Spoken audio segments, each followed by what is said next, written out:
자작극이라더니 자 선관위 이야기입니다. 무책임한 선관위의 이야기입니다. 지난 대선 당시 한 사전투표소에서 기표된 투표용지가 들어있는 봉투가 발견된 일이 있었습니다. 바로 저 사진이죠. 이재명 후보에게 동그라미, 도장이 찍혀 있는 저 투표용지가 발견이 됐는데 당시에 선관위는 유권자, 그러니까 선거인의 자작극이라고 주장했습니다. 투표에 혼란을 주기 위해서 그 목적으로 자작극을 일으킨 거다라고 수사 의뢰까지 했는데 그게 아니었던 거죠, 양재민 변호사님? 맞습니다. 유권자가 본인이 이제 사전 투표 마지막 날에 투표를 하려고 이렇게 회송용 봉투와 투표지를 이제 받았는데 네. 그런데 이 봉투를 열어보니까 이미 기표가 된 투표용지가 들어 있었던 것입니다. 아하. 그 즉시 유권자가 이 선거 참가인에게 얘기를 했고 선거 참가인이 경찰에 신고를 하면서 이 사건이 알려지게 됐는데요. 네. 경찰이 이 수사를 해보니까 실제 이 봉투를 발견한 이 이재명 이 대통령에 대한 이 기표가 되어 있는 그 용지를 발견한 사람 앞에 투표를 한 사람이 실수로 본인이 기표를 해놓고 투표를 해놓고 그 봉투를 2장을 잘못 받아서 낸다라는 것이 돌려준다라는 것이 이미 본인이 기표한 것을 다시 돌려준 거예요. 그리고 선거 참관인은 그걸 받아서 다음 차례 이 사람에게 이제 넘겨주면서 사건이 발생을 하게 된 것으로 지금 경찰은 보고 있는 상황이고요. 그런데 이제 문제가 되는 것이 선관위에서 사건 발생이 이제 언론 보도가 나다 보니까 이 사실관계에 대한 확인을 제대로 하지 않고 그때 당시에 급하게 입장을 이제 기자단에 보냈는데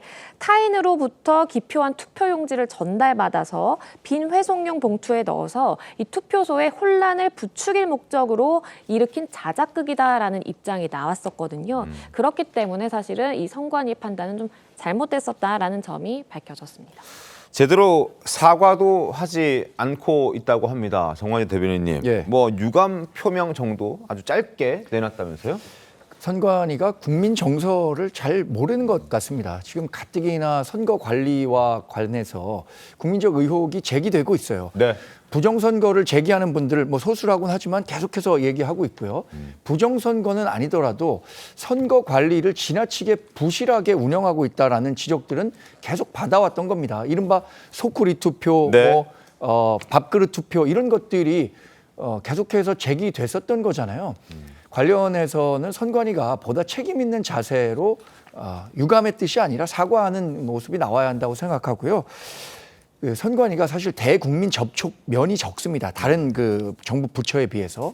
그래서 국민들의 정서와 좀 괴리된 측면이 있다고 보거든요. 네. 그런 노력들을 더 하지 않으면 네. 선관위에 대한 신뢰 자체가 지금도 이렇게 떨어져 있는데 더 떨어질 수밖에 없다는 점을 엄중하게 인식해야 한다고 생각합니다. 알겠습니다. 경찰 수사 결과가 나오기 전에도 사전투표소 현장 참관인들은 선관위의 미흡한 대응과 또 관리 문제를 질타했었습니다. 이 정도로 끝낼 일이 아니다라는 비판도 나왔습니다. 목소리 들어보시죠. 자작극으로 언론 보도를 하고 거짓 진술을 이렇게 한 것이 이 모든 것을 여자한테 뒤집어 씌우기 위한 그런 빌드업이다 이렇게 생각을 했는데 결과적으로는 선관위가 본인이 이제 다급한 나머지 선관위가 그 전부터도 그리고 6.3 선거 시작되기 전에도 계속 이 부실 선거 관리 그리고 부정 선거 특히나 사전 투표 관련해서는 부정 선거 논란들이 꽤나 있었기 때문에 그걸 어떻게든 피하고자 회피하고자 하는 과정에서 사실상 거짓말, 그러니까 허위 사실을 유포한 셈이잖아요. 이거 법적 문제는 없습니까? 이거 법적 문제 될 수 있죠. 사실 저도 그 당일날 발표가 났을 때 굉장히 놀랐었거든요. 네. 아니 굉장히 짧은 시간인데 이걸 어떻게 그동안에 사실조사를 마치고 이렇게 자작극이라고 발표를 하지라는 생각이 들었는데 자작극이 아니라 이거는 그러니까요. 그 선관위 사무원의 실수라는 정반대의 진실이 지금 드러난 경우잖아요. 그렇기 때문에 이것은 그 당시에 선관위가 이것을 언론에 정식으로 공표를 했기 때문에 네. 당연히 공연성이라거나 이런 명예훼손의 이 요건에 해당이 되고요. 그리고 실제로 이게 허위라는 가능성에 대해서 인식을 했는가 그 부분에 대해서도 저는 인식했다라고 어떻게 보면은 굉장히 좀 섣부른 접근이었고 굉장히 짧은 시간이기 때문에 좀 이렇게 구속 요건 해당성이 인정될 가능성이 상당히 높다고 보고요. 네. 이건 형사뿐만 아니라 민사적으로도 손해배상 책임도 성립할 수 있다고 봅니다. 그 여성에게 김상희 그렇습니다. 평론가님 그렇죠? 네. 여성에게 그 자작극이라고 비판했던 그 여성에게는 굉장히 정신적 충격일 수 있잖아요. 그 정도가 아니라 이런 것을 우리는 이제 사회적 폭력, 국가 폭력 뭐 이렇게 얘기를 하는 거예요. 집단 폭력. 왜냐하면 폭력.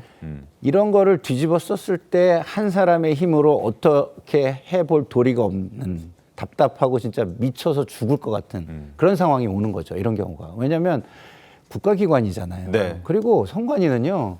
뭐 국민들이 볼 때도 진짜 황당할 정도로 불가침의 영역이에요. 시간만 때우면 자기들은 뭔가 책임을 지지 않아도 된다는 생각에 똘똘 사로잡혀 있는 그런 집단처럼 보여요. 그러니까 이렇게 너무 쉽게 다른 사람의 인권을 네.